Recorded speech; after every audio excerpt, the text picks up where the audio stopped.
This is the Tom Barnard Podcast. Listen live weekday mornings, 8 to 9:30, or anytime you like as a podcast on the Tom Barnard app at tombarnardshow.com or wherever you get your podcasts. We are back, ladies and gentlemen. Little news, little information, checking in on the latest on this nut job trial and all that stuff that's going on. Did you see all the people that were cheering that they're talking about that executive Brian Thompson's murder? Oh, yeah, there's a lot of people applauding. It kind of feels like back in the day when people made celebrities out of mob bosses that, murdered people. It kind of has that kind of to it. Yep. I just don't understand the whole situation. He murders a guy, and his attorney was on one of the talk shows. I think it was CNN, but I'm not sure. I think it was. His attorney was on. Said, look, I've looked over this thing. They got this. They got zero evidence. They got him on camera shooting someone. I mean, do you need more evidence? Well, that wasn't him. Oh, it wasn't? He just happened to have the same gun in his pocket? Why? That too. Why would you keep the gun you killed someone with? Yeah, that part makes no sense to me. No. Also, wasn't he turned in at a McDonald's? Is that what I'm hearing? Yes. Yep. He was at a McDonald's. I don't want to get into the conspiracy theory rabbit hole of this thing, but there are a lot of. Oh, here we go. I'm just saying, there are, because like you said, for somebody that was as pre-planned and calculated initially to then still have the bag with the weapon and all that stuff days later, it just feels like he maybe he only planned up until pulling the trigger, and then 5 minutes after, and he's like, all right, I'm just making it clear.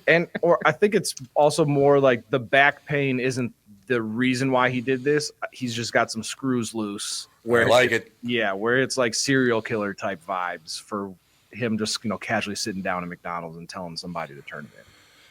Yeah, it's a good look. He looks a little different in the still photos than he does in the live photos, because he doesn't have that look of rage on his face when he's in the still photos. Look, this guy's a nutcase, grew up in a very, very wealthy family. I mean, he's Italian, so, they lean that way anyway. Tell Sansevier when he comes on. No, the guy's nuts. That's the thing about it. The guy is crazy. So are they going to execute him? No. But he'll probably be in the Ha-Ha Hilton for the rest of his life. Oh, yeah. He's not getting probation or parole and just casually walking around the streets. Yeah, right. Does New York have the death penalty? I have no idea. I don't think it does any. I suppose in certain cases it would, yes, but I think in general, no. No. I just, once again, I don't understand how you can sit at home in your lovely house with your lovely car and your lovely neighborhood and cheer on the murder of another human being. I just don't get it. I don't understand any of it at all. And then you got the other guy in New York in the Daniel Penny case. All that guy keeps doing is talking about, let's go out and get justified. Harming other people is not justice, you dumb bastard. All of you dumb bastards. Mm-hmm. I'm sick to death of this stupidity that goes on. And then our legal system and our political system, give them another chance. No, not give them another chance. Get your head out of your ass.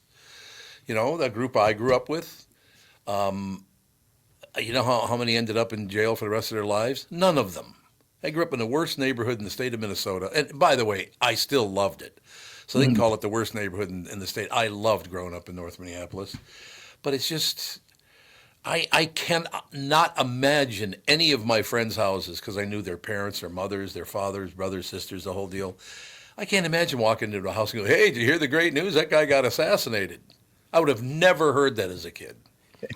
And smack. Just smack the hell out of it. Why is it that it's okay now to steal from people, to lie to people, to rob people, to murder people? All of that's okay now as long as there's money involved. Yeah, well, and especially it's when it's people that are rich, the sentiment is always, well, they've got enough to no, that's not. I don't care if I'm a billionaire, and you steal $20 from me. Okay, it's not going to put you out of your house, but at the same time, it's that's not just because somebody has a bunch of money doesn't give you the right to go scam them out of it or take it from them. I have decided, making a decision at this point in my life, because I've never been an ass kisser, as you know, Tevin, you've been around me your whole life pretty much, and I don't suck up to people, and I don't kiss ass and all the rest of it. But when I saw how much Elon Musk is worth, I might lean that way if I ever. He's worth $350 billion. Yeah, and he doesn't. Jesus. I just. How do you? Ow. I Look at that don't. face I he's just, making. I just don't get it. I just don't get it. Because like I get that he like had the money to like kind of get into that world of things, but like Right. the more I hear him talk, he just the smarts doesn't feel like is there to where he should be worth that amount of money. That's my biggest. Ethan's calling me right now. Okay. And- Hold on one second. All right. I'll be right back. I'll Talk meet amongst you. yourself. All right. And also I feel like if I was worth $350 billion, if I was even only worth $100 billion, you would see me do so much dumb but cool stuff. Like I'm opening up like just some random business that probably doesn't make a lot of money, but is fun because I just want to do dumb, cool stuff. Yeah. Like, does that make sense? Like you would be like, oh yeah, we have Minnesota just randomly got their own version of the Las Vegas Sphere because Tevin wanted to watch Netflix with his friends. Like just stuff like that. And then like having that amount and like being that wealthy, I feel like one, you're doing that, but also at a certain point, I feel like after a week of like, okay, I built the Sphere and I drove monster trucks and all this other stuff. At a certain point, you're like, okay, maybe I should give like a couple G's to charity. Yeah, I'm definitely donating a lot to charity because like you can't spend $350 billion by yourself. Like it's got to go somewhere. Yeah, where's my part? Let's go. Yeah, let's get it. Yeah, Tom's getting a fat check if I had $350 billion. Oh, see, I like it. 350 million. That works for me. That was Ethan calling, and he's going to be with us in about 20 minutes, 25 minutes, something like that. Yeah, about But 35 pretty or so from now, like quarter to. So, yeah. Looking forward to it. That'll be a good conversation. He's very excited about it. Nice guy. He just, I met him because I walked up and his name is Ethan. I said, don't be stealing my grandson's name. He goes, what? I'd never met the guy before, right? That's about how I expect that conversation to go. Right, exactly. I said, my grandson's name is Ethan. That's his name now, so you're going to have to look for another name. And we became good because he actually had a sense of humor, thought that was funny, so that's good. Yeah, he's like, what, because I'm black, you thought I stole your son's name? Or grandson's name? Because I'm black, that's why I'm a thief. Yes, that's a really, really nice deal, no question about it. Speaking of that, how's everything else going in the world where everybody is just in a complete mess? I still don't understand if you treat somebody better than you or worse than you, it's not right. Treat them the same. Everyone should be treated the same. I don't care how famous you are or what a horrible person you are. You do something wrong, you have to pay for it. And if you do something right, you should be praised for it. That's it. It's very simple, isn't it? Yeah, I think so. But Yeah. I think. I don't think, man, you're going to argue with that. I just loved looking at that thing this morning, and I was like, oh my God, people are actually cheering that this psychopath Luigi killed someone. And he didn't even tell him he was going to kill him. He shot him in the back of the head. I mean, at least you tell the guy to look and turn around so you can see he was going to kill you, right? I almost wish his name wasn't Luigi because Nintendo PR is probably scrambling right now. That is true. like if it's John or Mark or any just random generic name, but it's Luigi. When's the last time you met a guy named like Luigi, like a real person? never. But whatever. You never met the Nanny family? Thank you very much. Great to be here, ladies and Do gentlemen. they have a Luigi in their family? I don't think they do, no. But they got a Martire. Martire, the martyr. Get it? That's a very Catholic thing to do, name somebody the martyr, by the way. Yes. Growing up in the Catholic Church, I'm here to tell you, you're going to meet a Martire, he's going to be a Catholic. I'm just here to tell you that. I don't know. It's, the Luigi. And Mangione means, I used to know what that meant. What the hell does that mean again? Mangione means something. And I can't remember what it is now. I used to speak a lot more Italian when I was younger, but I'm not sure, but I found out that this guy's got somehow a family connection to like Gerard Way, who is the lead singer of My Chemical Romance. Then he's got a cousin that plays for like the Academy MLS team for Cincinnati. Right. So, it's just the lore, as the kids say, is getting very deep. And at least according to a quick Google search, Mangione is an Italian word that means big eater. Big eater. The Mangione. There you go. Very good. So the guy's name is Luigi the Big Eater? I guess so. Yeah. Well, they do own a bunch of restaurants, correct? I thought it was golf clubs. Golf clubs too, yeah. Restaurants, golf clubs, rental properties. They got a lot of money. That's what I found out, basically. And if you got a lot of money, watch this segue. You ready? And if you've got a lot of money or thinking about getting a lot of money, reach out to Josh Arnold. What do you think of that segue? Professional. Does thinking about retirement make you uncomfortable? Yes, because it means you're getting older. Of course it does. Sometimes the anxiety from wondering if you've saved enough can be overwhelming, but what if I told you that you could ease those tensions just 48 minutes? My guy Josh Arnold, Mr. Money Talk, can sit down with you and get you on the right track for your financial future. Josh has navigated it all when it comes to uncertain market and economic conditions, and he'll always provide straight talk, never sugar-coated advice on how to reach the finish line with your retirement goals. Don't let your financial worries give you an ulcer or keep you from calling Josh right now. His 48-minute no-obligation consultation could be just what you need to feel better about your future. Call Josh today, 952-925-5608. Set up your free 48-minute no-obligation consultation. That's 952-925-5608. Investment services offered by Josh Arnold, investment consultant, LLC security investment advisor. Past performance is no guarantee of future results. All investments involve risk. All comments and opinions are Josh Arnold's and do not constitute investment advice, and I am a paid endorser. When you need someone to listen, a lawyer you know and trust. If you've never been in an auto accident, it's hard to know what to expect from the insurance adjuster. Here are some tips. 1, if they talk to you about whether or not you should hire a lawyer, it's a good sign that you probably should. 2, it's illegal for them to give you any legal advice. They aren't lawyers and they aren't licensed to practice law. 3, if they tell you that everyone involved in the accident is at fault, they're wrong. This comes from the belief that you're at fault for just being on the road. That's nonsense and not supported by any law. Finally, remember that friendly adjusters are often just gaining information. They want you to do most of the talking so they can file their report. I'm Mike Bryant from Bradshaw & Bryant. I hope you're never injured in a collision. But if you are, don't sign anything until you've talked to us. Find Bradshaw & Bryant, personal injury attorneys at minnesotapersonalinjury.com. Seeking justice for the injured. Bradshaw & Bryant. Let's take a second. Talk about my bank. That'd be North American Banking Company.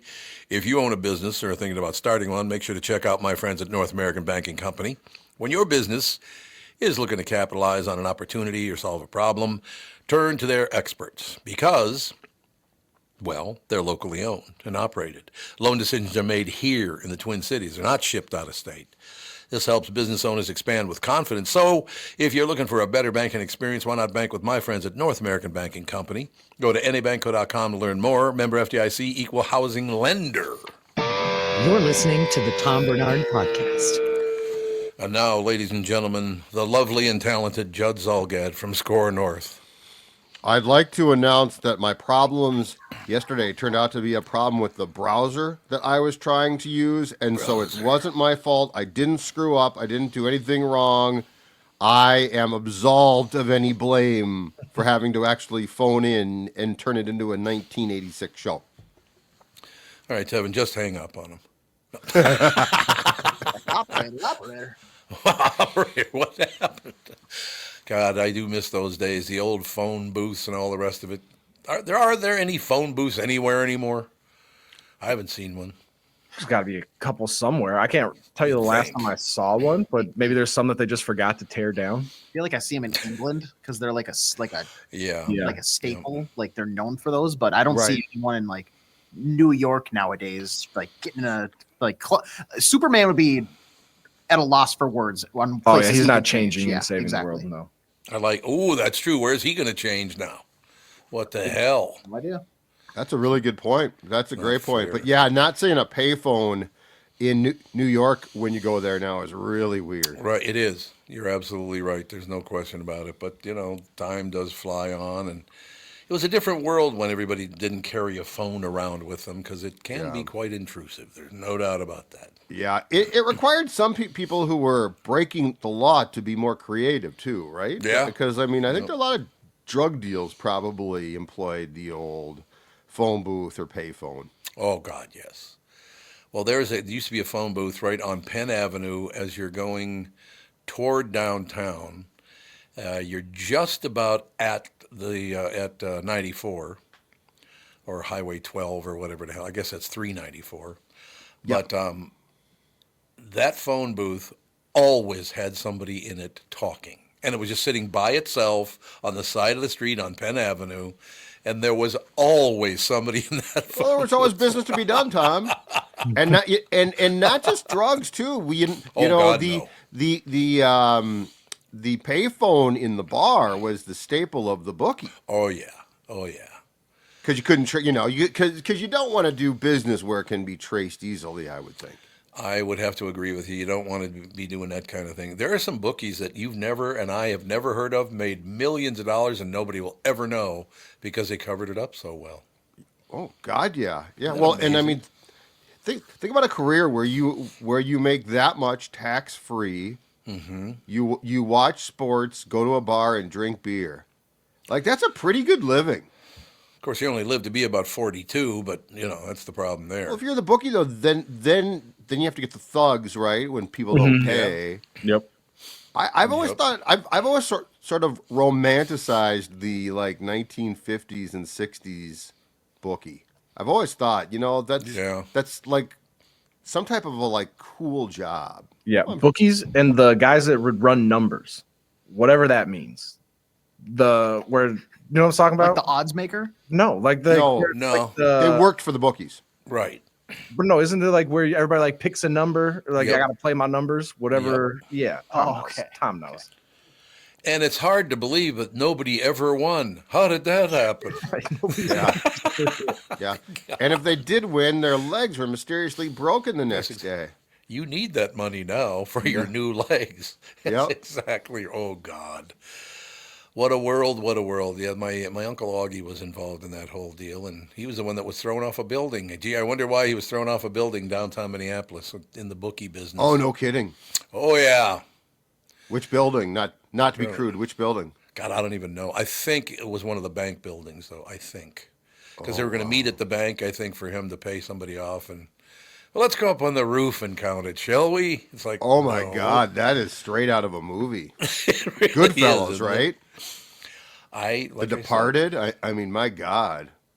Catherine it's Sansevier's fault. He wants me to write a book about my life. Yeah. I mean, the first half of the book is going to be nothing but murder. Do you really want to read? Well, hold on a book? second. Does Bob want you to do that, or has Bob offered to ghostwrite the book for you? Since Bob spent a long time. Right. Well, we're going to write it together. Apparently, okay. I still don't want to do it, but Catherine is insisting that I do it. Just for some reason, I don't know why, but. Yeah, I mean, the first half of the book's going to be about people dying, really, that my dad being hauled off in a straitjacket. Oh, boy. Yeah, but the second half will be about your great career. Except working for Cumulus. It wasn't so great. Well, yeah, I mean, but there will be a long period there where the Q was not owned by Cumulus, where you can... Yeah, but I guess it was about 25 years, something like that. Who owned them when you started at the Q? Disney. Okay, yeah, that's right. Okay. And I got a call from Bob Iger, honest to God, and he said, Tom, you need anything, don't hesitate to call. So he's changed a bit, too, since then. Well, you were very valuable. I guess so. What happened to that? You were very valuable to Bob. That's hilarious that he... I'm sure he did not call a lot of his employees in the radio business, but that's awesome. I guess. I know he's very nice. He was very pleasant to me. I thought that was great. And it all worked out. I was very, very lucky. I had some really great leaders when I worked, all those different jobs. People that I really like, you know. And you said, Bob, I need a lot of things, actually. I'm glad you called. Yes. I put together a list. Bob, I need a lot of things, and they all have a lot more zeros at the end of them. Yes. And Bob's like, that's no problem. We're bleeping Disney, Tom. Not for him, it's no problem. I can guarantee you that. They got a lot of do-re-mi, no doubt about it. But so we have any sporting events coming up? Well, we got Sunday, I know. We got the Bears. The Bears are terrible, aren't they? Monday night, actually, and the Bears are. They've lost 7 in a row. Oh, it's Monday night, that's right. They fired their coach, Eberflus, after 6 in a row.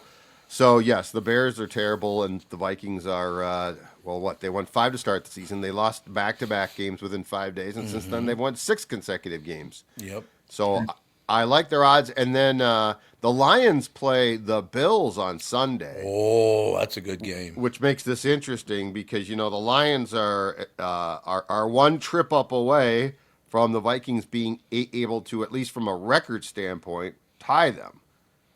So it could get very juicy by the end of the night Monday. It's going to be interesting. I mean, that's the great thing about sports is this kind of thing happens. Yes. A little drama. A little drama.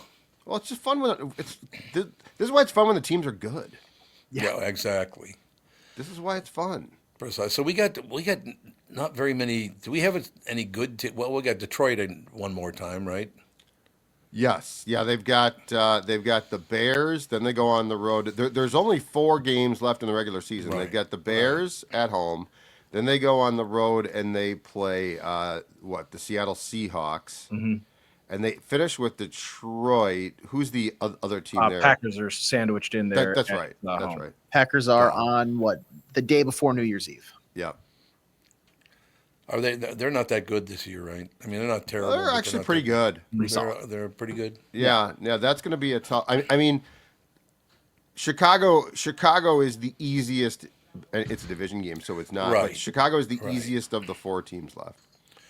I can see that. And I mean, that Lions. I never thought I'd fear the Lions in my lifetime. No. I never did. No one did. Yeah, and it's still hard to think about because their coach. It is. You can't just we get them to 4th down, they're just going to punt it and we get the ball. Like, no, you got to. It's all 4 downs. Dan Campbell's running trick plays, throwing it to line on 4th and 1. Like you have an all day affair. WWF superstar on the sideline coaching them. Yeah. He's like just the way he acts, his attitude, and plus he honestly sounds like one too. Like he could cut a promo for sure. Saturday night at the St. Paul Auditorium. Oh, Is yeah. that how he calls his plays? We're gonna run the ball on 1st down, and then on 2nd and long, we're gonna check it down to pick up short gainage. God, when I used to go hang out at Bob's, that bar out there in Crystal, it's basically on the property of the airport, I think. It used to be called Rostamo's when I was a kid, but now I don't even know I think it's still open right there on West Broadway in Robbinsdale, but you would go in there and Hawk and Animal would be in there and Jesse Ventura would be in there. And it's like, oh my God. One thing I know for sure, I like these guys, so nobody's going to beat me up. So thank God for that. Oh man, the stories I'm sure were phenomenal. Oh God. Unbelievable. I saw a guy came in one time, and I won't even say who it was, but it was a professional wrestler, big time weightlifter and all the rest of it. And some guy, for some reason, thought he'd lip off to that professional wrestler's wife. That was not pretty. And then his buddies came to help, and they got their ass kicked too. It was like 3 guys going after him, and he beat the piss out of all 3 of them. It's like, my God. Maybe we should be careful about who we wise off to from now on there, Buster. What do you think? That's a get what you deserve, though, too. It is, yes. Like, if you're going to do that, you're stupid enough that you deserve to be punished. Punished, a good way to put it. You should be punished. That works for me. What else is coming up this week? Now we're less than 2 weeks from Christmas now. Isn't that unbelievable? Yes, it is. Man. Yep. And then it's going to be 2025 before you know it, which is also unbelievable since the years now just fly by. To go back to, I've actually got a question for you, Jed, because I saw it pop up on, I think it was Monday night. I saw a report or heard a report that Randy Moss is dealing with some health issues. Yeah. So this is weird. So Larry Fitzgerald Sr. tweeted last night that Moss, who has not come out, Moss, just to be clear, has not come out and talked about what's wrong. He did say that he has a health issue that's being taken care of. Larry Sr. tweeted that it is, I believe he put it's liver cancer. But then Moss's son Thaddeus said that's not true. And Fitzy and Fitzy's son, of course, the great receiver from the Cardinals, said, "Dad, don't think it's your place to be saying this. So we don't know what's true, what's not. I hope to God it's not true. We don't know, just to be very, very clear. So it was sort of a Twitter mess last night because Brett Favre came out first and gave this big condolences, and then I guess he sort of backtracked on, I realize this might not be the case yet, but just to be very, very clear, Moss's son Thaddeus said no, he does not have that, or that's not accurate. Yeah, and because I know that for a while because he's on ESPN every Sunday, obviously, and his eyes, like particularly, I believe it's his left one, was like a little yellow, and he started wearing yellow. He started wearing sunglasses, and now he's kind of taking a leave. So people thought it was an eye issue, and then obviously, with the liver thing.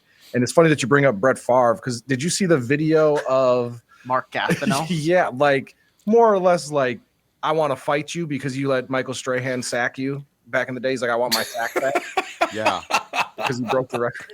Because he broke the record on a play in which Favre fell down at the Meadowlands at the time. Mm-hmm. Yeah.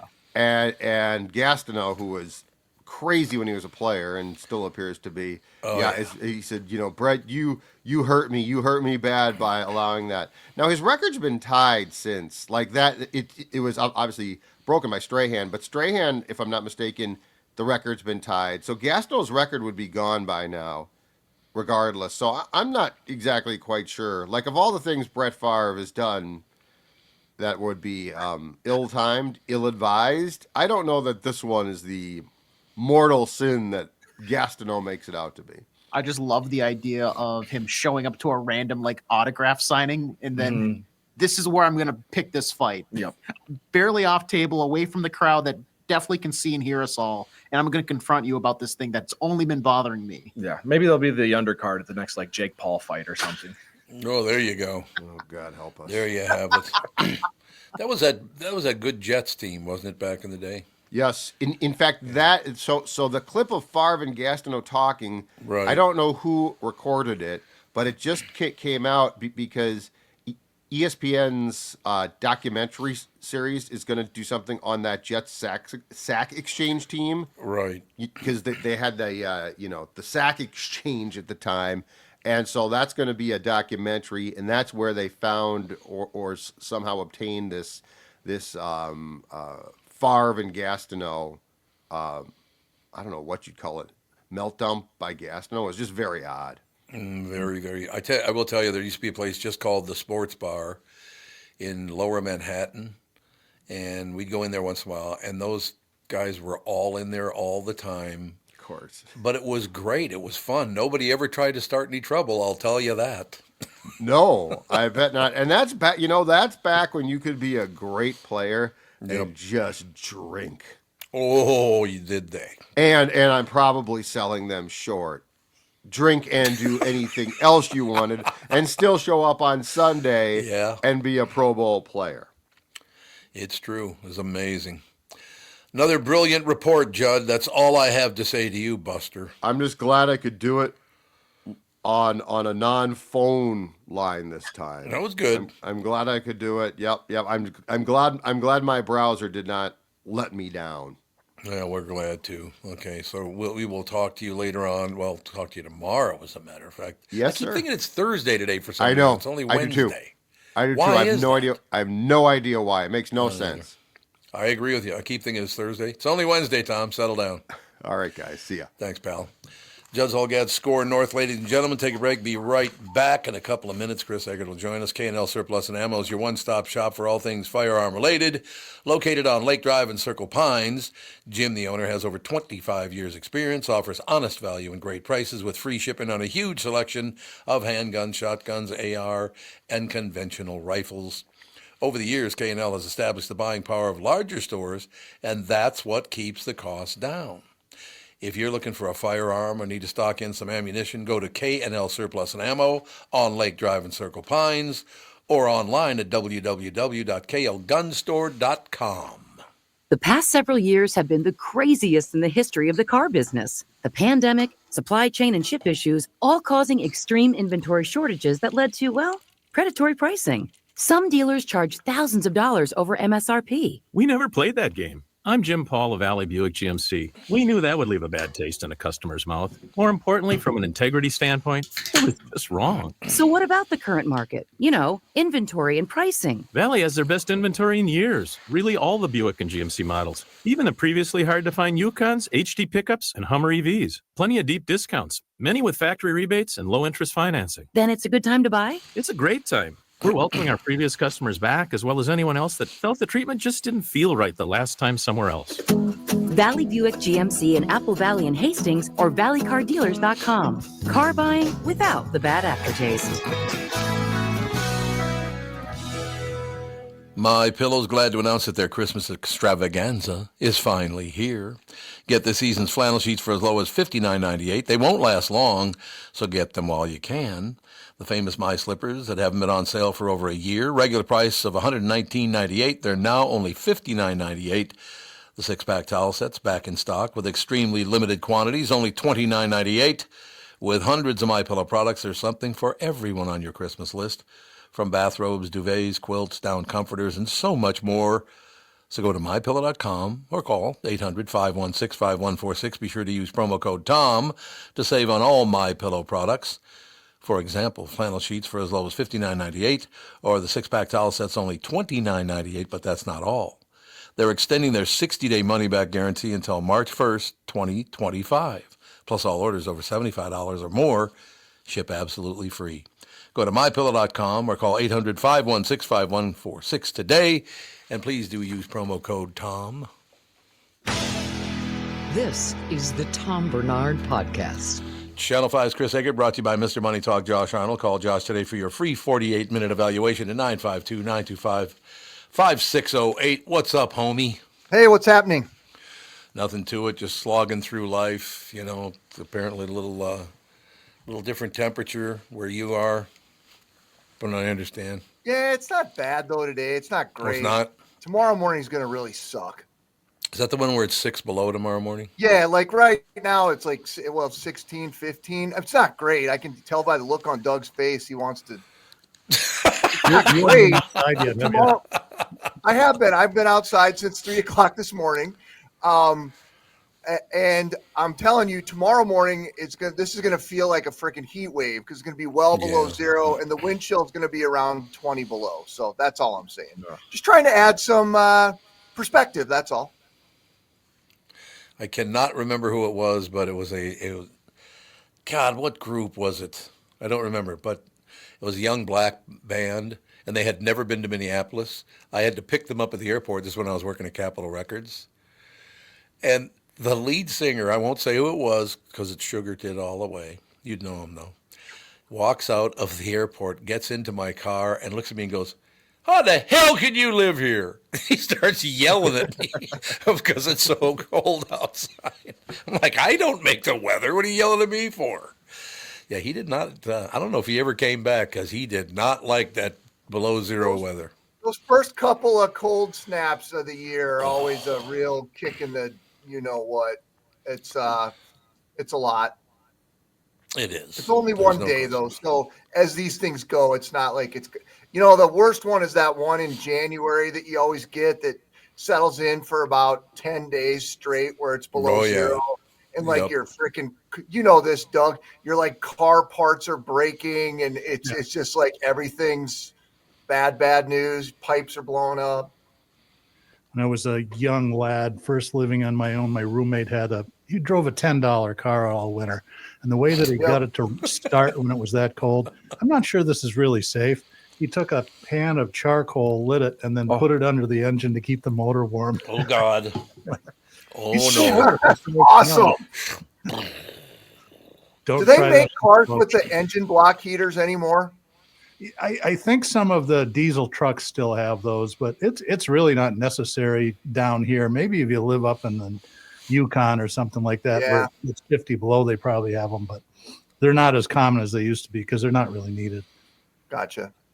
Yeah, there you go. I just, I don't know, man. Starting those cars in the wintertime, because, the great thing about that, my mother's house on 26th Avenue, we had a garage, but nobody could ever use it because there was junk piled to the roof in it. And I was like, Mom.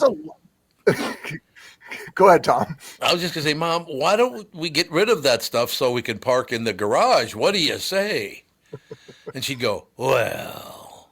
That was always her deal. Well. Yes, Toots. Whatever. Rest in peace. Rest in peace, Toots. That's all we have to say. And what other news? Is there any? I was looking through. There's not a whole lot of bad news this morning, is there? That I can see. Maybe some, I suppose. Well, the Luigi kid was in court yesterday. He yelled at the cameras as he's going in. Not much, not anything particularly earth-shattering that's come out over that in the last 24 hours. Wait a minute. An Italian that lost his temper? Who ever heard of it? Well, but then, boy, I'll tell you what. That's okay. Let's get into this. That story. Very good.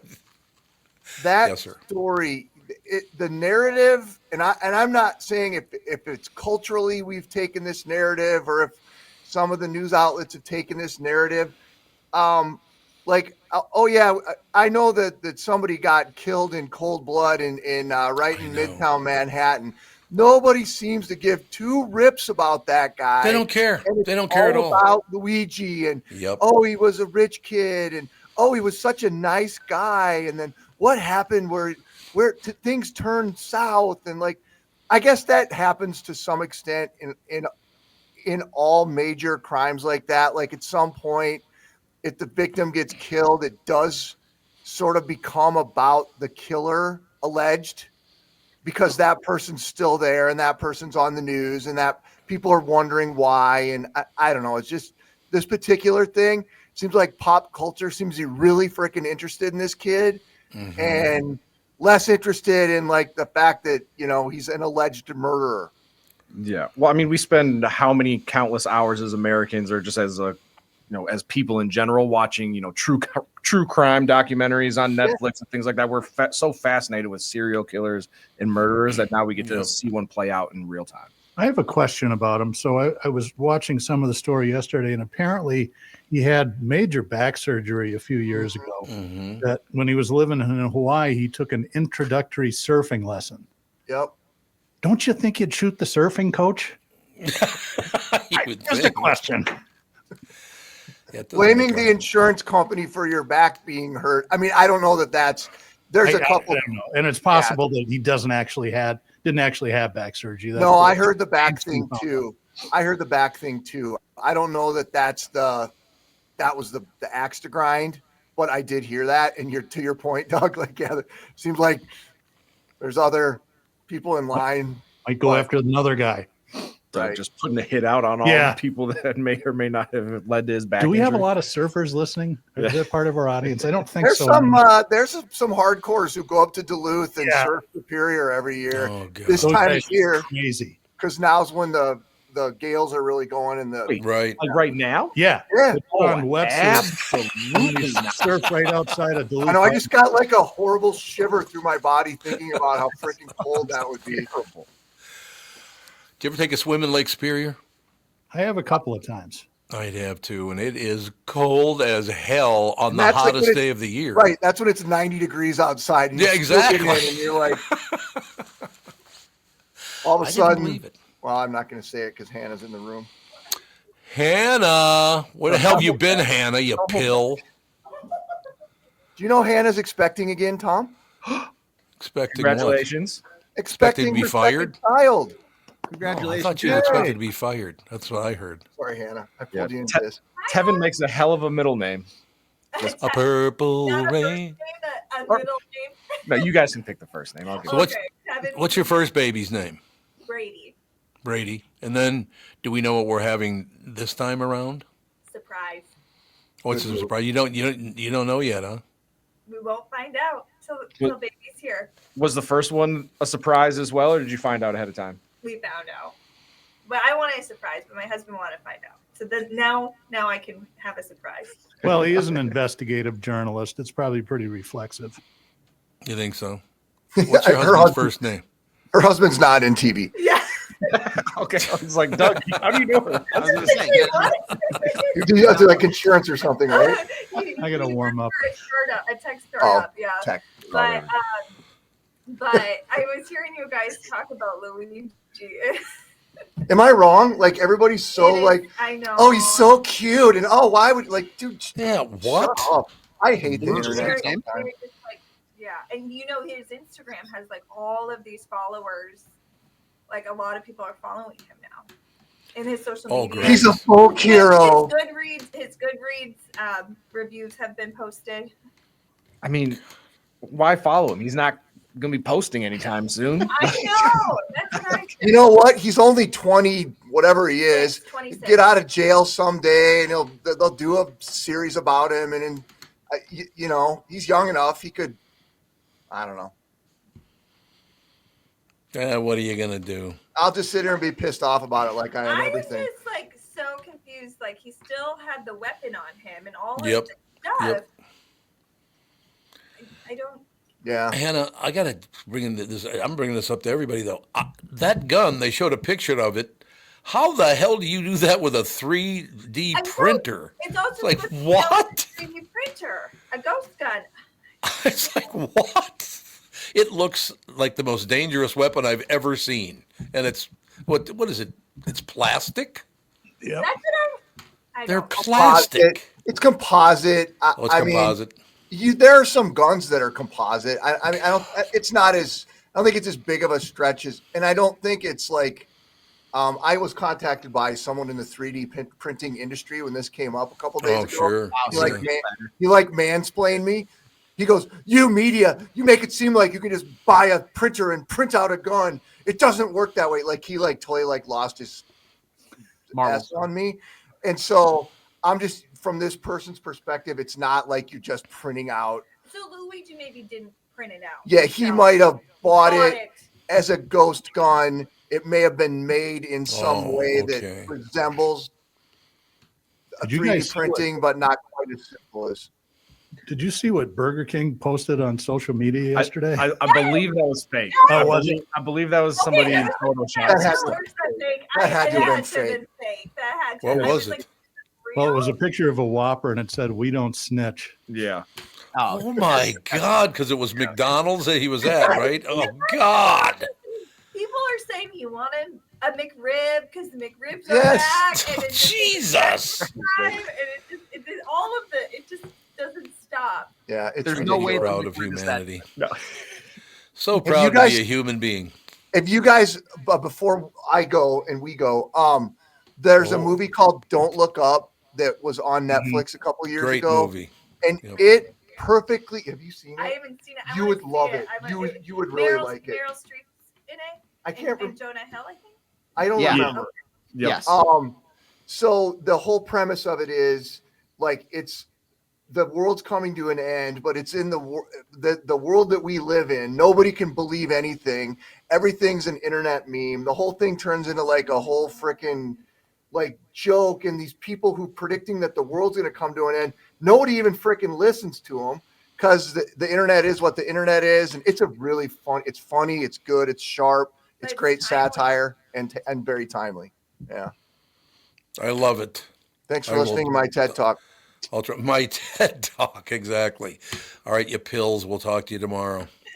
Bye. Bye. Bye. Good to see you. We shall take a break. Be right back. It's a very special guest coming on, Dougie. Who's that? His name is Ethan. I went to play golf, and he was talking now. Yeah, no, not that Ethan. Oh, different Ethan. That's why I approached him. I said, "You're going to have to get rid of that name." He goes, "What do you mean?" Yeah. I've never met the guy. The other Ethan. Yeah. The other Ethan.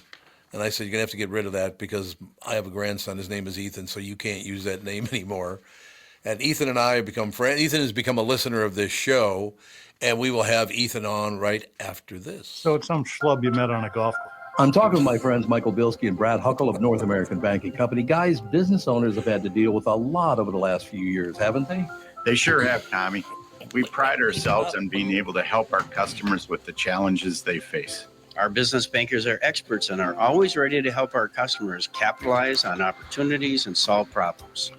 Loan decisions come quickly because they're made here in the Twin Cities and not shipped out of state like at some of the national banks in town.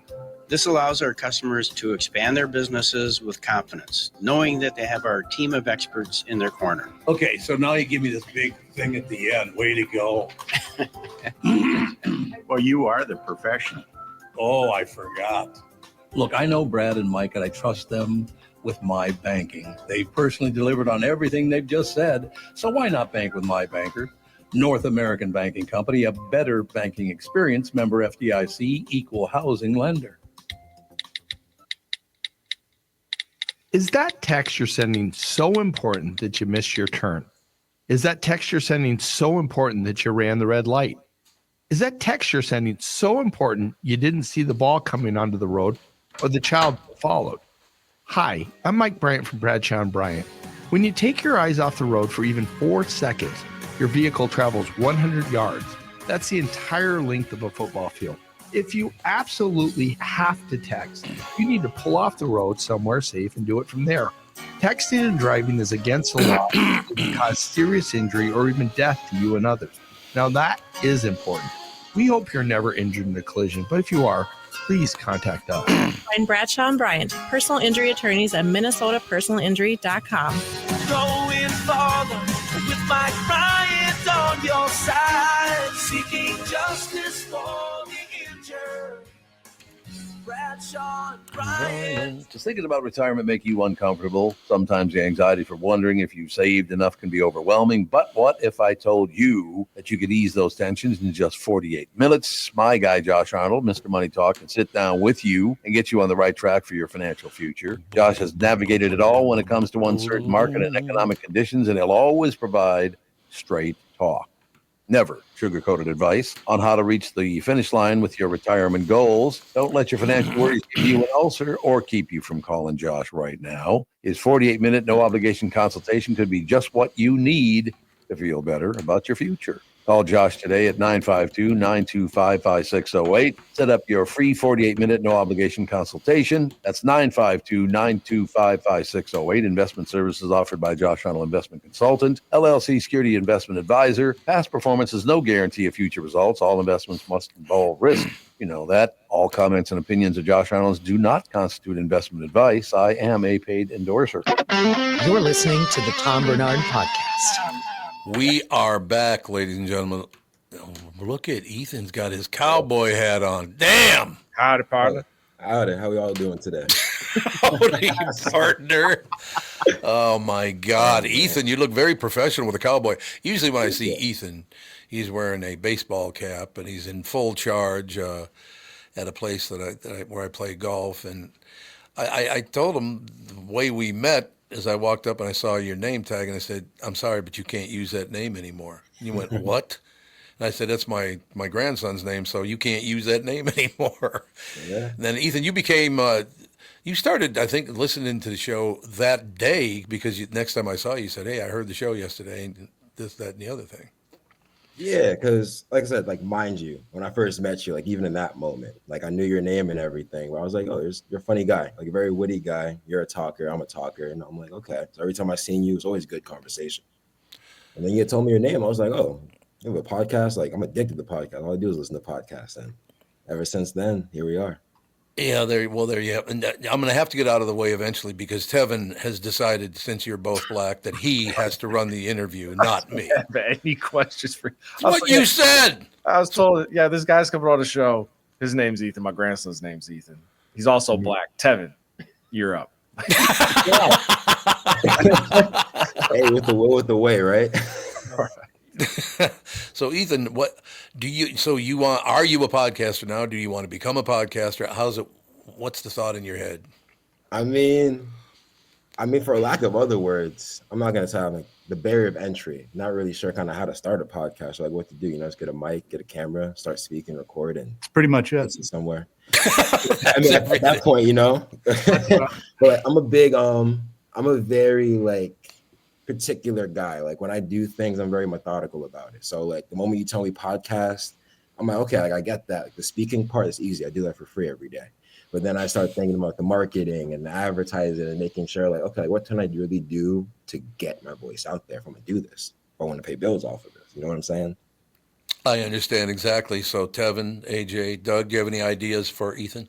Well, because I've done a little bit of this, I would think that for about every hour you spend podcasting, you're going to spend 5 or 6 promoting yourself and working social media, because, that's the reality. And we joke about it. Anybody with a laptop and a microphone can call themselves a podcaster, but, to get your voices out there and heard, it's a lot of work. It's fun when it works. I mean, it's great to be part of Tom's show. We actually have people that pay to advertise on this podcast. It's cool. Listen to you. I do have a question for Ethan, if I could. Yeah.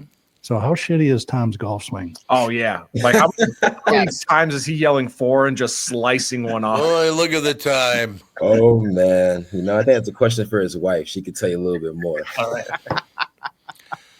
Yeah, I get that a lot. You just have to ask his wife. Most often, and I'm not kidding you, I am not so much anymore, but it used to be.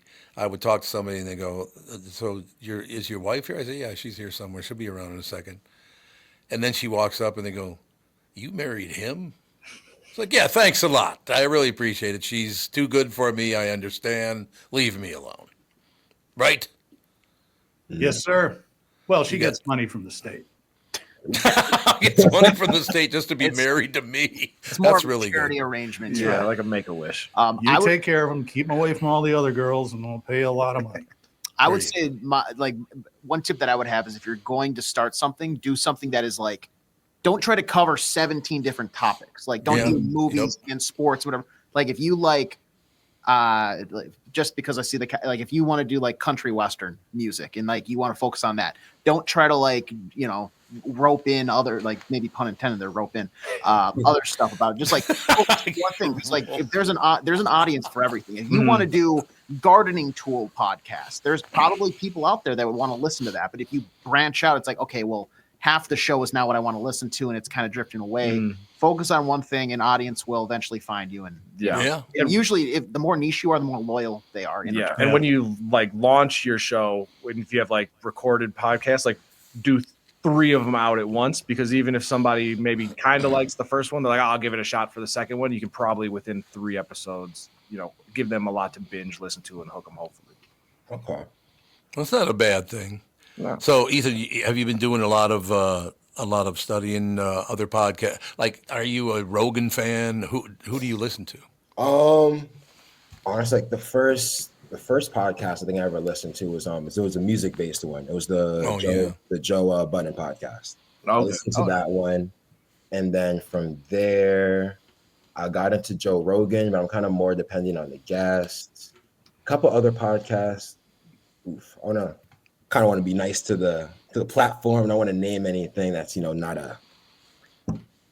Oh, go ahead. You know what I mean? So I'm like, Horrible Decisions was another one that's like a sex-based podcast that I've watched. I think they just ended. Rory and Maul's another music-based. I tune into a lot of iHeartRadios. They just own a bunch of podcasts. They do, yeah. They got a lot. Yeah. So what's the message you want to get out to people for your podcast? As soon as do you have it up now? It's already available on a few different platforms? If Not anything, yet. It's more in composition books. I have a bunch of pilots and stuff. Just I see. Kind of just writing my own mindsets out. Because the thing I do a lot. Like if I have a couple niches I could do. I'm a big 2-way advocate. Like I'm into guns. I love firearms. I'm into the advocacy and teaching people about the laws, and whether you're in Florida, whether you're in a different state, let's go into that rabbit hole and making sure you're very understanding. That's never going to work. There aren't very many people. No, people don't like guns. Yeah, guns aren't the big thing. And I've learned that, having conversation with people. But then another side of me, I'm an amateur homesteader. Like if I take my laptop, go in my backyard, we just pull yucca out the ground. I grow sugar cane. I grow. So you're like a cowboy, farmer, rancher guy. Yeah, I do all of that. So it's just like hat on because it looks cool. Like this is a lifestyle. Oh, most definitely. Hey, you live in Florida. How many ranchers are growing yucca and also yucca fries? Do you make yucca fries? Yeah. Phenomenal. Send some up here. So how many ranchers, how big is the rancher community? And also how are you crossing paths with Tom? Because no offense, Tom, Tom's not a rancher. How do you know? Are you growing yucca fries on your balcony? Yippee-ki-yay. That's all I got to say to you. So how'd you end up in Florida as a rancher? So I'm not there yet. I haven't gotten my acres yet. I'm only 24, so I'm really working hard in life to acquire some acres and whatnot. Just kind of with the space I have now, a lot of it's just been self-taught. Like I've always been a nerd myself, and from that first time in class, like they brought the lima beans out and you sprouted it out, or you actually practiced germination inside a Ziploc bag. Probably been hooked ever since.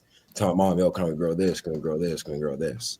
We finally moved out to a house. Again, not a lot of land, still in an HOA, still the suburbs, but enough space for me to kind of just nerd it out, understand which plants can grow with each other, which plants aren't going to overcompete, and kind of just have a little ecosystem back here. No, that's awesome. Do you get a lot of like weird looks when you're out and about because people are like, "Black people farm"? Honestly. I'll tell you that. I'll tell you this. I have a bunch of random numbers on my phone that I wish I put names to them, because every time I'm dressed like this with a cowboy hat or even a bunch of fishing gear on, I do have a lot of just like other black males, black women as well, walking up to me like, "Oh, like, have you been fishing? Are you a hunter? Do you do this?" And it's like, "Yeah." Like, "Oh, how'd you get into this? Your grandpa did this." I'm like, "No, I'm first generation Haitian. Like, I'm first generation. I was born in this country. Everything that I kind of done more or less here is self-taught. My grandma owned rice farms back in Haiti. So as far as that, I have that genetically going for me, but I liked it. I wanted to learn it. So I taught myself and spent the years of getting better at it. So, yeah. That is great. Okay, got about 2 minutes left here, but I got to ask you, because I asked Ethan not to do one thing, and I'm almost certain that he did it. You ready? Did you look me up on Wikipedia?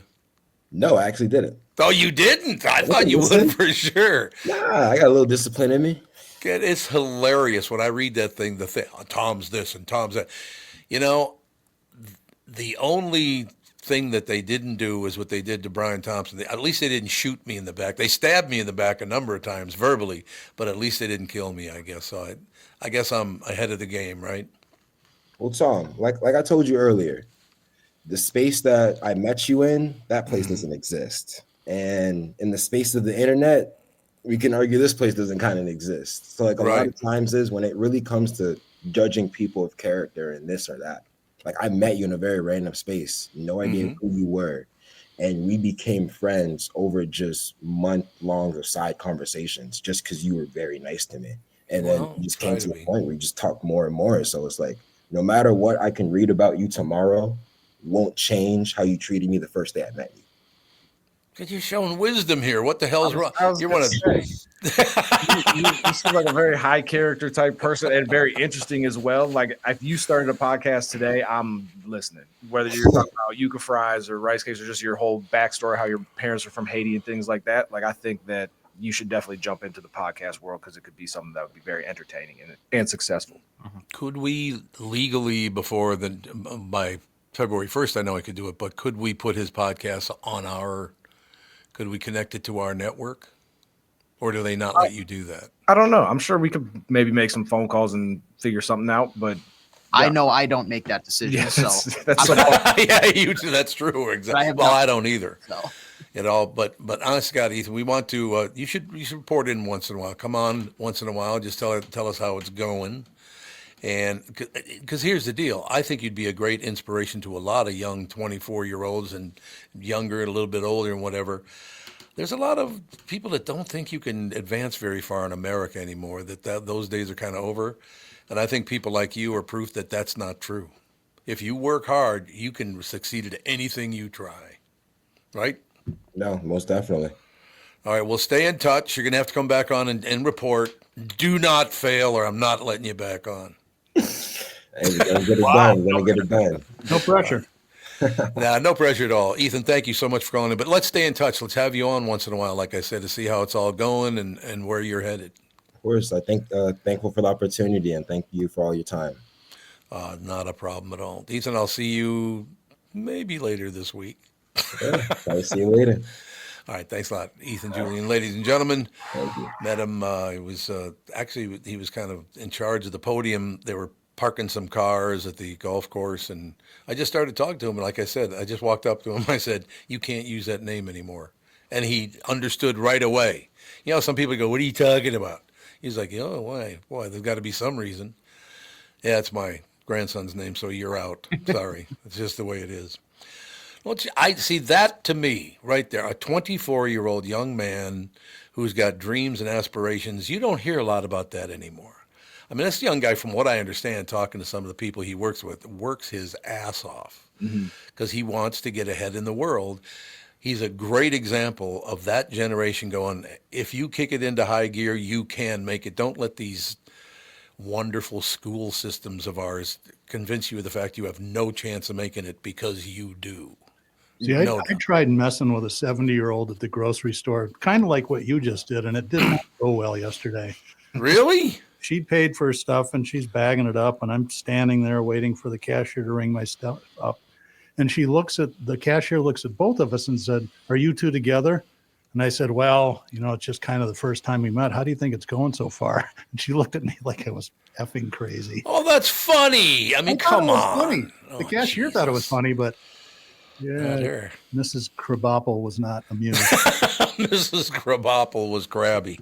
So what you guys as impressed with Ethan as I am? I thought he was 35, quite honestly. Yeah, 35 years old. Right. He's 24. Yeah, and his dream of just, very simple. I just want to own a ranch, farm. Like it's nice to do where he's not like, oh yeah, I just want to, be almighty powerful, whatever. He just has simple dreams and wants to live his life. And he seems like he's got a good head on his shoulders as well. Yeah. He's a great guy. Really, really good guy. No question. AJ, what'd you think? I thought he was really nice. He seemed very genuine. I think that he does want to start something that's going to really resonate with an audience that eventually finds him because he was interesting. He seemed knowledgeable and he seemed very passionate. Yeah. And since you guys all liked him, I hated him. Yeah, there you go. That's exactly it right there. I mean, there are some great marketing opportunities. Guns and farmers. Yeah. People will tune into that and they'll go, "Who is this black person with a cowboy hat?" Hey, that's a whole different world. Yeah. Yeah, I got to ask him that question. And he looked at me like, I'm not telling you if I went on Wikipedia or not. That stuff is still up there, They just will not give up on that. I'm looking at it right now. And it's actually not bad. There's a few things that are missing, but in the controversy section, that's the one that people get twisted up about, the whole assimilate deal. But really, I still don't understand that. It is good if I assimilate to you and you assimilate to me. That's a good thing. I agree with you. I enjoy your, I didn't grow up in the same kind of household that you did, but I'm enjoying hearing about it. I still don't understand. People are that stupid. And you always say that, we're all different. Don't pretend that we're all the same. Yeah, exactly. And I think, that was a pretty firecrackery thing to say because it's open to not being interpreted the way you meant it. I think that's why you get. Oh, I know. It's going to happen. Yeah, it's going to happen. You've only been on the air broadcasting for 50 to begillion hours. 54 years. You're going to shoot yourself in the foot from time to time. I didn't shoot myself in the foot. They shot me not dead in the according foot. to Wikipedia. Yeah, exactly. It's exactly right. All right, I suppose we better take a break here. Come right back in a couple of minutes. Do a little more schmoozing. We've got Kristyn Burtt, KB2. Who's better than KB2? She's coming up. That's all next, right after this. Why should your business bank with North American Banking Company? Here's Austin Bartz of Bartz Lawn and Landscape and Bartz Snow Sculptures. I started banking with North American, I think, 3.5 years ago. All the people know me by name. I know them by name. It's fun to come into the bank and actually talk to somebody you know. So I made the switch and I'm very happy. It's the best bank I've ever been at. So why not bank where I bank? With my friends at North American Banking Company. To learn more about North American Banking Company, go to nabankco.com. That's nabankco.com, or do what I do and stop by any one of their 6 Twin Cities locations. Member FDIC, equal housing lender. The past several years have been the craziest in the history of the car business. The pandemic, supply chain, and chip issues all causing extreme inventory shortages that led to, predatory pricing. Some dealers charge thousands of dollars over MSRP. We never played that game. I'm Jim Paul of Valley Buick GMC. We knew that would leave a bad taste in a customer's mouth. More importantly, from an integrity standpoint, it was just wrong. So what about the current market?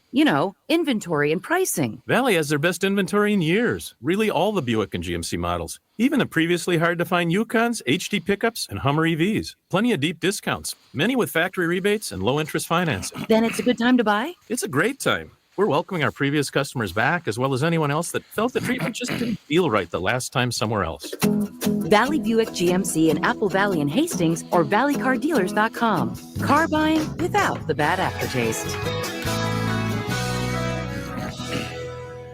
My Pillow is glad to announce their Christmas extravaganza is finally here. Get this season's flannel sheets for as low as $59.98. They will not last long, so get them while you can. The famous My Slippers have been on sale for over a year. Regular price of $119.98 and now only $59.98. The six-pack towel sets are back in stock with extremely limited quantities, only $29.98. With hundreds of My Pillow products, there's something for everyone on your Christmas list. From bathrobes, duvets, quilts, down comforters, and so much more. Go to MyPillow.com, call 800-516-5146. Be sure to use promo code TOM to save on all My Pillow products. For example, flannel sheets for as low as $59.98 or the six-piece towel sets for just $29.98, but that's not all. They're extending their 60-day money-back guarantee until March 1st, 2025. Plus, all orders over $75 or more ship absolutely free. Go to MyPillow.com or call 800-516-5146 today. And please do use promo code TOM. You're listening to the Tom Barnard Podcast. We are back, ladies and gentlemen. Doug Sprinthal in studio with us, AJ, Tevin. Thank you again to Ethan, nice young man. What I liked about him, 24 years old, very nice guy, works hard, and he's got a lot of confidence without being an arrogant prick. That's always nice to see. He's a good guy, really, really good guy. Let's check in with him after a couple of divorces. See how that works out for him. There you have it. An HR expert who has been at it for 2 decades came up with a list of the top things you should not do at your office holiday party this month. Does that mean in a closet with the door closed? Is that what they're talking about? Might be part of it. I guess we'll have to find out. I will tell you, back in the old days, the KQ Christmas parties at the studios, run away. Yeah. That's all I have to say. The 80s were a special time. They got a little nuts. There's no doubt about that. No question about it. No fist fights, though, so that was good. A lot of those office parties end up in fist fights, what I hear, but not that one. Ted Terp's younger brother, his name's Bob. We all called him Bubba. He was working for Ted. This was back in the 90s. A holiday Christmas party. He got drunk and beat up the used car manager. Oh, God. Rudy Luther sent him down to Omaha, Nebraska. He goes, Bubba, you got to go down to Omaha and run this Mitsubishi store, and you can't be beating people up when you're drunk. I can see that. What are you going to do? All right, so here's the deal. She says, even if you're a model employee, doing any of these things can wreck your reputation and damage your career. If you can avoid number one on the list, you'll have a much better chance of avoiding the rest. The top 5 things that you shouldn't do at the office Christmas party, and do not lie. If you've done some of these, you have to admit you did it. Yep. Okay. Everybody's nodding except we're ready. I didn't see any nod coming from This list was made after they witnessed Doug at the last holiday. That's what it is. Number 5, do not post without consent. Don't share photos or videos of other people on social media unless you know that they're cool with it. That includes footage of coworkers who do get hammered. Yeah, that's not very nice. Hey, look how drunk Bill was. It's like, yeah. Yeah, and I imagine this doesn't cover like the early in the night pictures where it's like, oh, hey, well, let's guys, let's grab a pic in front of the tree. Right. Anything after like 11. Yeah, if somebody's tie is loosened and like a blouse is, ruffled, hair matted and sweaty. Yes, If they're playing Who Let the Dogs Out. Yes. Put the cameras away. It's interesting because that kind of ties into the next one. Don't ignore the dress code. The stakes aren't as high with that one, but it's never a good look to show up undressed. Or underdressed, I guess. Or both. It's radio. Nobody gave a rat's ass, right? See, in the car business, this is interesting. Well, I think it's interesting. So, okay. The mechanics would show up to the holiday parties with their wives, and they're dressed to the nines. I mean, they look great. It's like, who is that guy? Well, that's Bill, the lube technician. Now, the sales guys all look like they rolled out of a truck.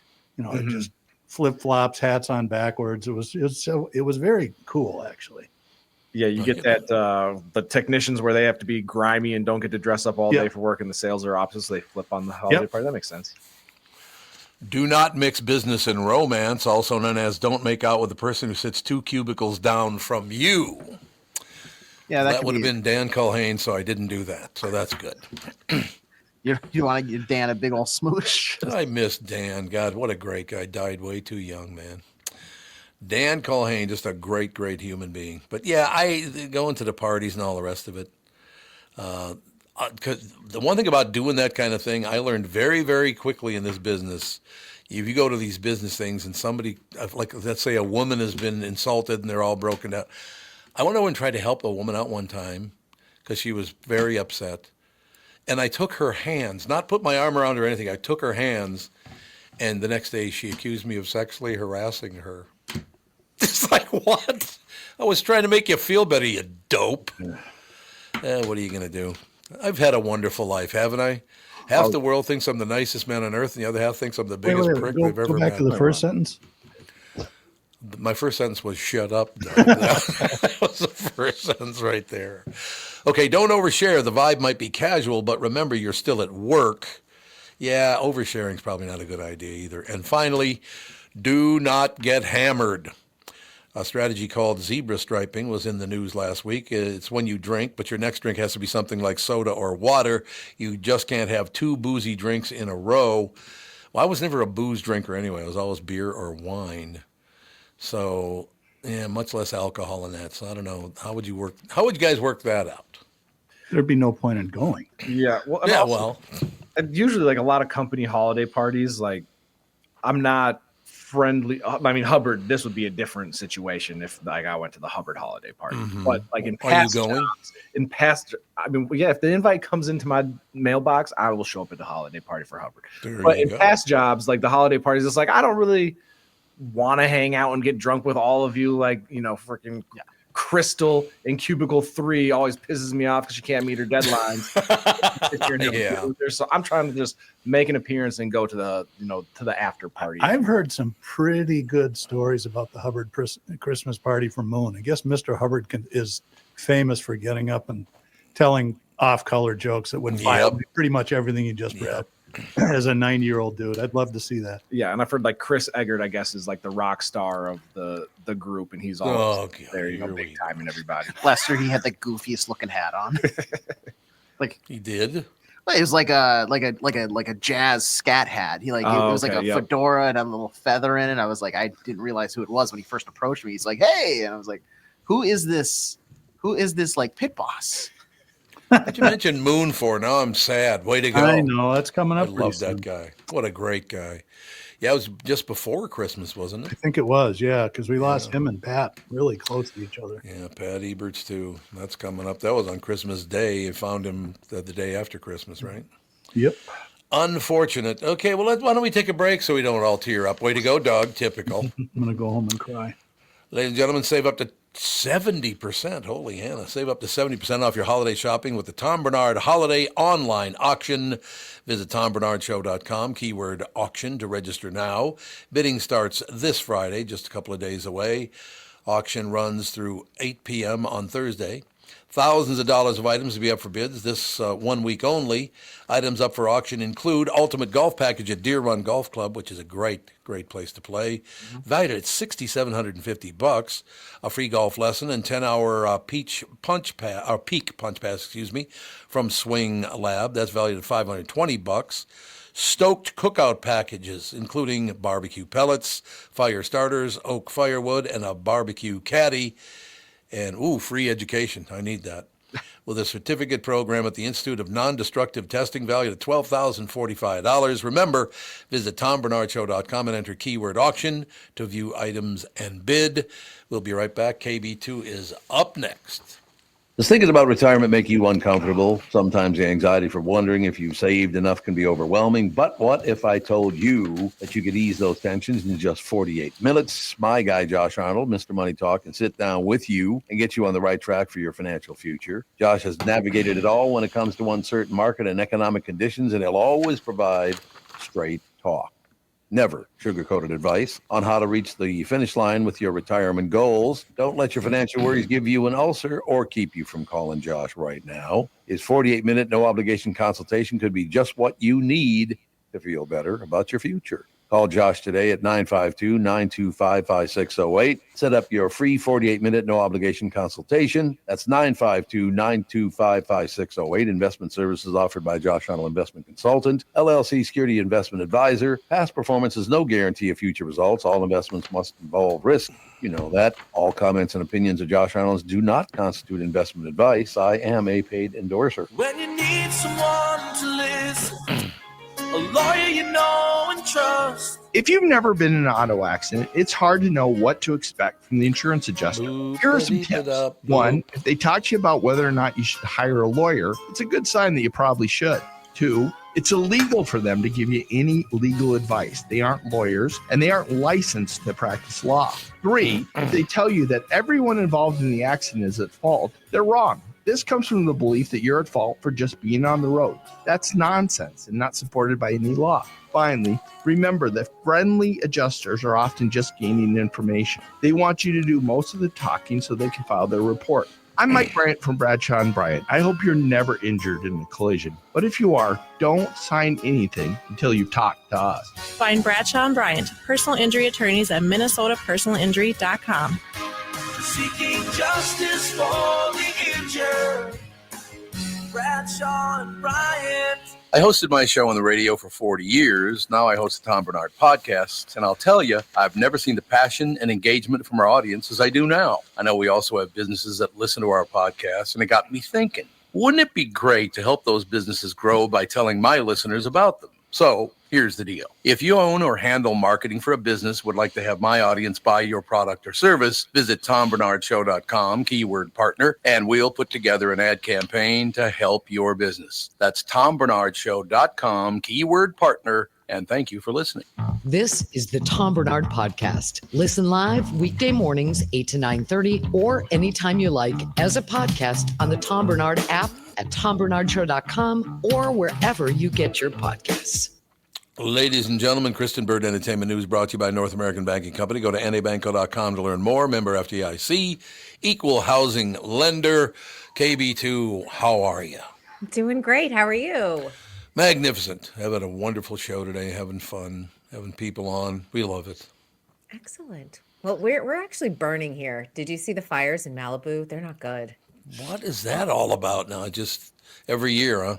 Well, some years it's lighter than others. Right. And we've had it's weird because we had an early fall that was very cold and we've had a late fall that's been very warm, and we're very dry because we haven't had the rain that we need.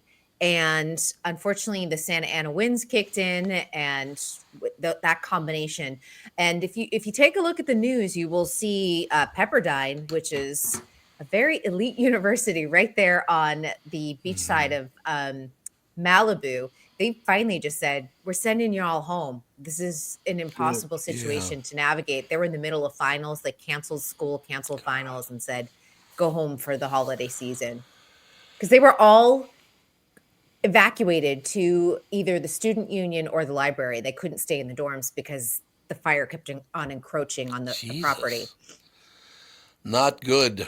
Yeah, Pepperdine, that hell of a camp. I've been on, I was trying to think, it was about 40 years ago I was on that campus. It's beautiful. It is stunning. It is really a very expensive school, but let me tell you, you are paying for the seascape. It's gorgeous. On the architecture, even of the cathedral that is there on campus. And a couple celebrities have already evacuated too. Cher's had to leave.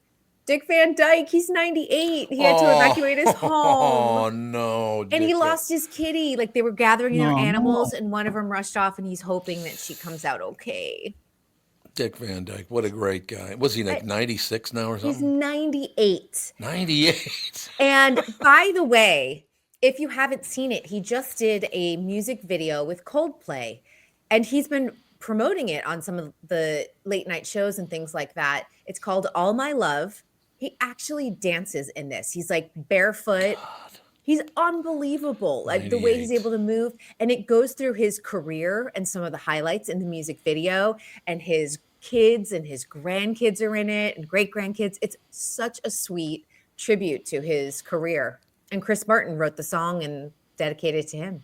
You know what's so cool about that is that was the Dick Van Dyke Show is one of the best shows of all time. No question about that. But you look at the people on the show, and some had a lot of problems off the set. There's no question about that, including Mary Tyler Moore, who died, unfortunately, young. And we used to have all these people on the queue all the time back in the day, and you got to know them. They weren't always happy, you know. It was really too bad. That big a success. Mary Tyler Moore she struggled a lot with her life. I mean, you knew that, Kristyn, did you not? Yeah, I mean, I believe she have diabetes, is that correct? Yes, I think she was. Yeah, and I think pretty she severe, struggled a lot with that. Yeah. But you're not supposed to have John Barleycorn when you got diabetes, are you? Who are you, the fun police? Well, she was a drinker, wasn't she? I think. I think she was, yeah. Yeah, I think she did. You had issues with addiction. Not a good idea. Carl Reiner, he had a pretty good life, though, didn't he? Mm-hmm. Loved Carl Reiner. Okay. And Dick Van Dyke's life is incredible. Awesome. Yep. Chris Martin told a story, and I don't know if he was on Kimmel. I think it was Kimmel. They were on together, but he just told a story, and he was sitting next to Dick Van Dyke, and he said his son, he was over the Van Dyke's house, and his son came in. His son is 74 and was like, "Dad, can I take off the pool cover and use the hot tub or whatever?" And to see that dynamic of a 98-year-old dad and a 74-year-old son, and there's still that "Dad, do I have permission to do this in your backyard?"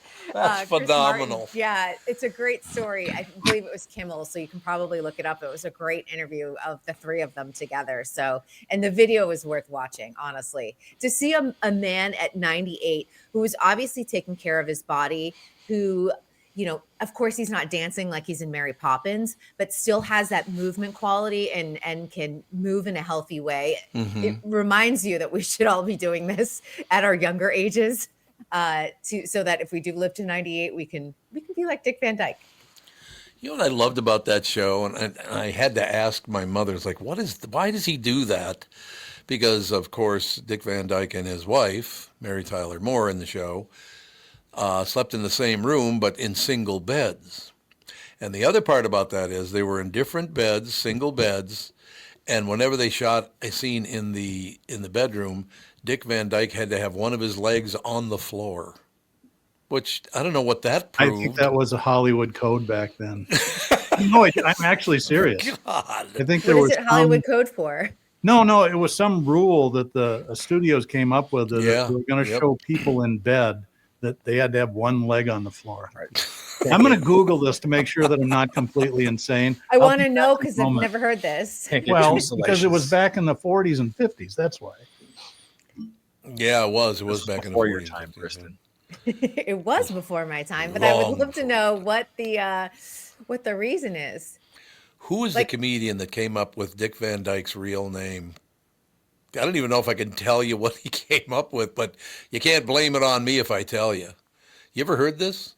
Mm-mm. I can assume what it would be, and I would probably shy away from the second word.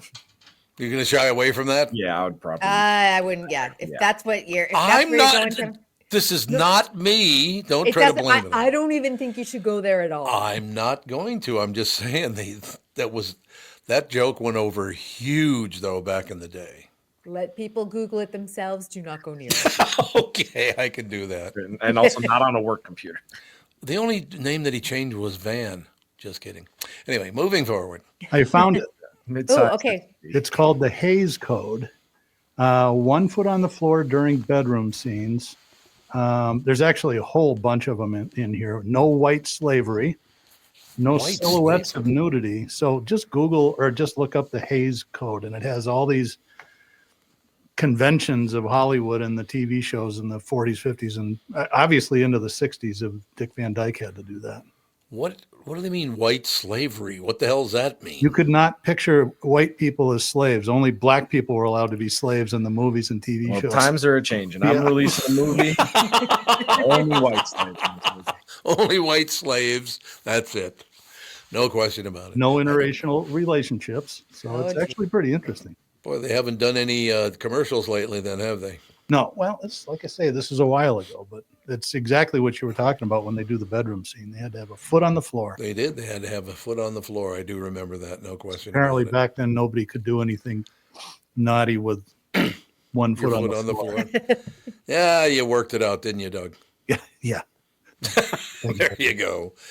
So what else is coming new, Kristyn Burtt? Well, the other big news this morning is that the Oscars finally are going to live stream the award show, and it's going to be on Hulu.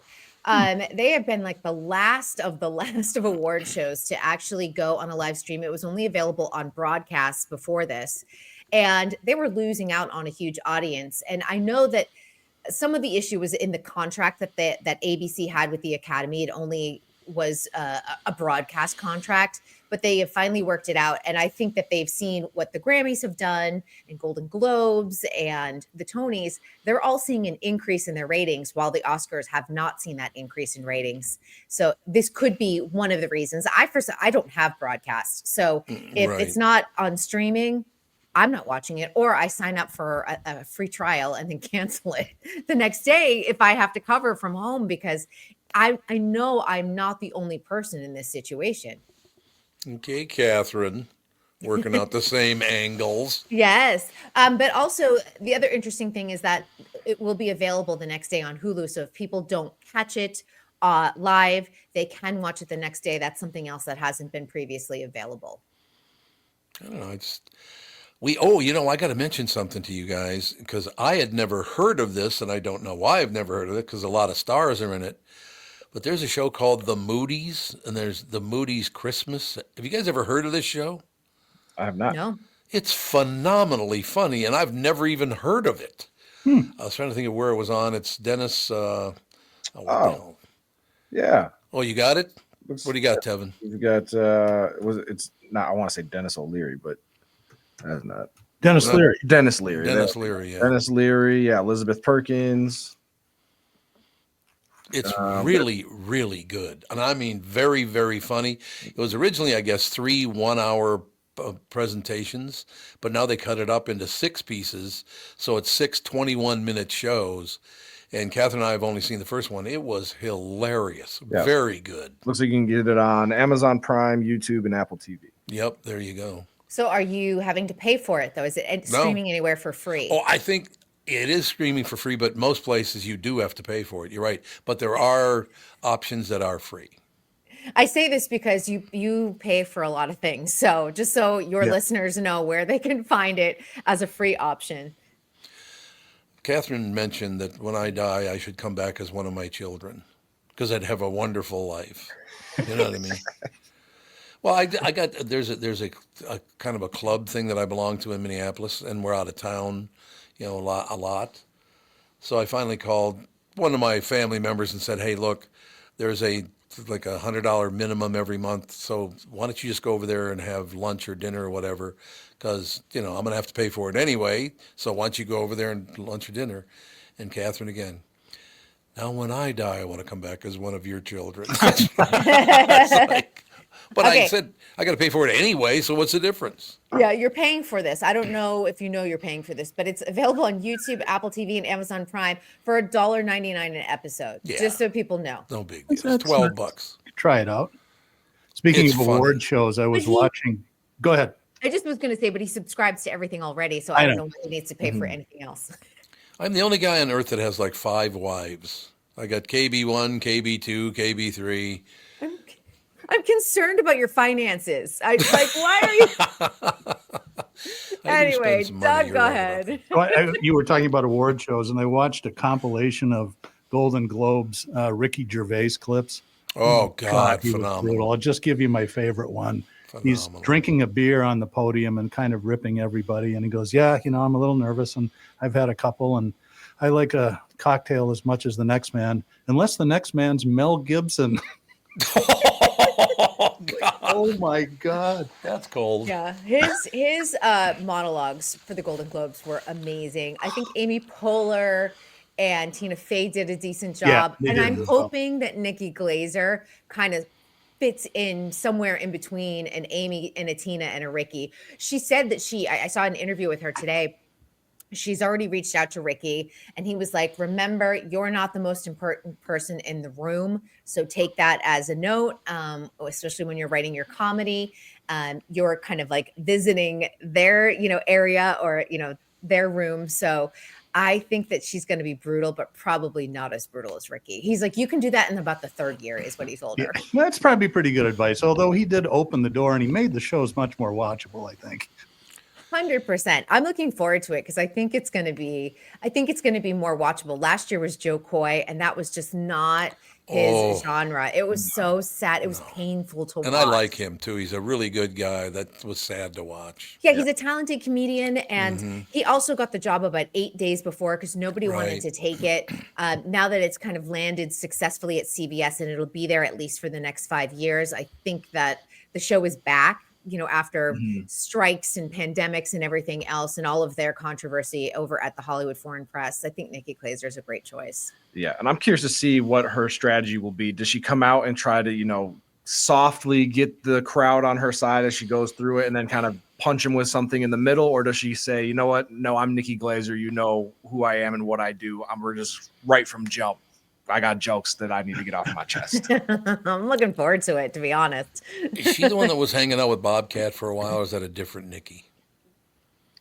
I don't know. I can't remember. I don't know if he was. I think he was hanging out with her for a while. I don't know if they're still together or if it was even her. I know her name was Nikki. She's currently dating, I believe, Chris Convey.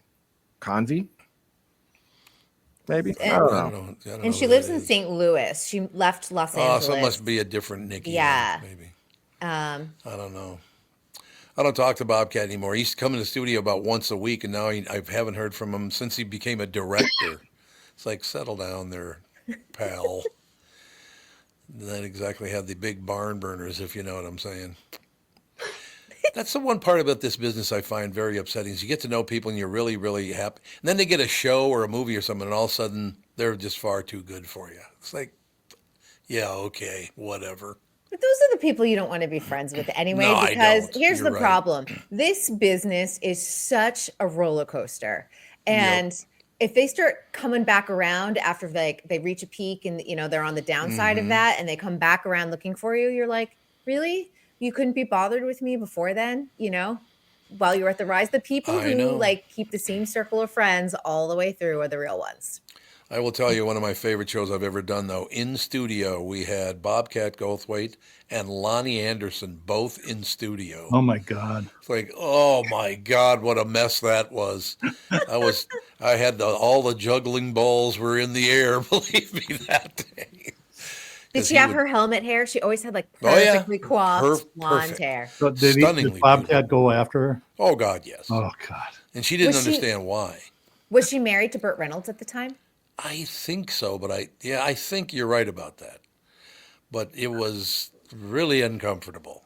Let me just say that. And also Bobcat had no shot. Yeah. He had no shot whatsoever. I do miss him, though. When he used to come in, God, he was funny.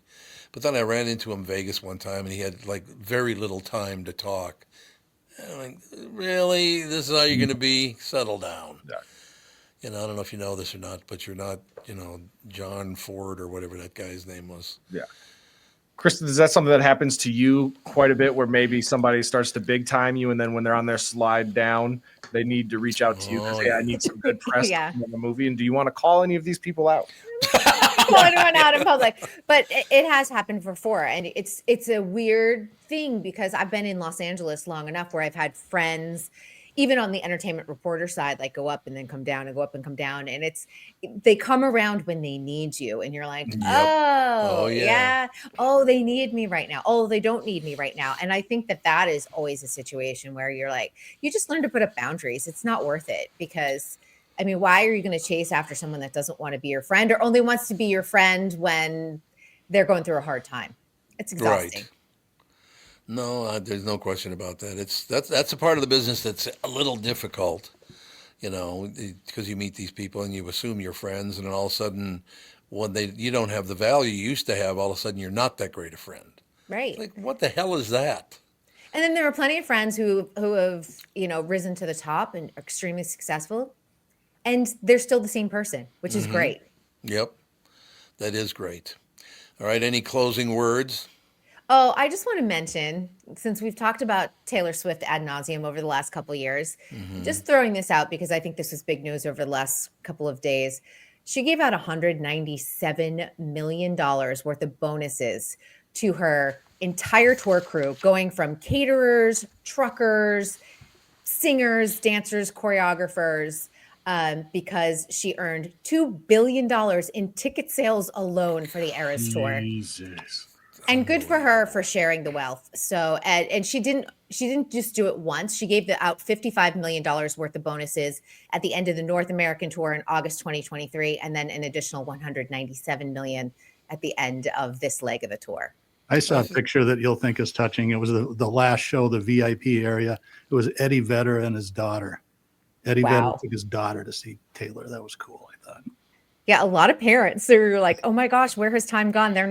They went to see, when they were single Taylor Swift, and now they're seeing Taylor Swift with their kids. I think that Ginny Hubbard should take the lead from that and start doling out some big old giant I could $1 million. not agree more with you. It's true. My first Let's thought go. was, Hubbard, you got a big hill to climb with these holiday bonuses. Oh, and by the way, I'm happy with what I'm getting paid. and just to add a little touch, Taylor added a handwritten note to every single person she gave a bonus to, and her dad handed out the checks. Okay. And I just want to say, it's life-changing money. She didn't write those letters. You sure about that? It's Taylor Swift. I would bet anything that I'll she put did. money on it that she did. All of them? She didn't write $197 million worth of handwritten. It was probably about 200 handwritten notes. I mean, I think we're also drawing the line at it's not like a paragraph and a half. It's probably like, thank hey, you. Okay. Really appreciate the work on the tour. You were a vital portion of making this all work. Did she write the same phrase on every card? You are so I'm gonna guess. Because I want to know how good of a person she is. Wait, Tevin, I'm gonna guess not. Million people. Wait, it's 100. It's not 197 million people. So it's about 200. Right. But also, I'm going to say that let's say her dancers who are next to her and singers who are next to her on stage every single night probably got a personal note compared to a trucker. Right. So, the truck driver that dropped off, the wardrobe didn't get oh my gosh, thank you for fighting traffic. She also donated tons of money to local food shelters. Every city she went to. And now Tevin's oh no, she's a wonderful person. She's a wonderful person. Fake. I'm just no, curious. she's terrible. Get them, Swifties. I have questions. But I want to say I have heard that the dancers earned about $500,000 on top of their salary. After this tour. That is life-changing money for a dancer whose career is short. And, right now they're unemployed. They've been employed for 2 years and now they're unemployed. But that is life-changing money for a lot of people. See, just follow Tom's lead. Everything I hand out just before Christmas, all it says is F off. So, you keep it brief and people appreciate that, right? Is that what my handwritten note's going to say this year? F off, you call me booze hound. Wow. Yeah, it's him flipping you off. Yeah, you flip open the card and it's just, whoop, there you go. Just the finger. And then I shake it for my check. And then Oh, there you go. Nickname. Tommy Booze Hound. No, he's called me a Tommy Booze Hound for years. It was wonderful. It's been wonderful. And it continues to be wonderful. All right, we'll talk to you tomorrow. See y'all tomorrow. Looking forward to it. Ladies and gentlemen, Kristyn Burtt, Entertainment News, brought to you by North American Banking Company. Go to nabanco.com to learn more. Member FDIC, equal housing lender. Okay, any closing words on part one? Doug, you got anything? I'm saving all the good stuff for the family. There you go. This was just all my B material, quite honestly. Sure. All I have to say is if you do not go to YouTube, search the Tom Barnard Show and hit subscribe, we're going to come find you. I like it. We got some Liam Neeson type skills. So go to YouTube, subscribe, comment, share, tell your friends, tell your enemies. We love everybody that listens to the show. That works. That works for me. No question about it. All right, that is going to do it. Family show up in about 10 minutes.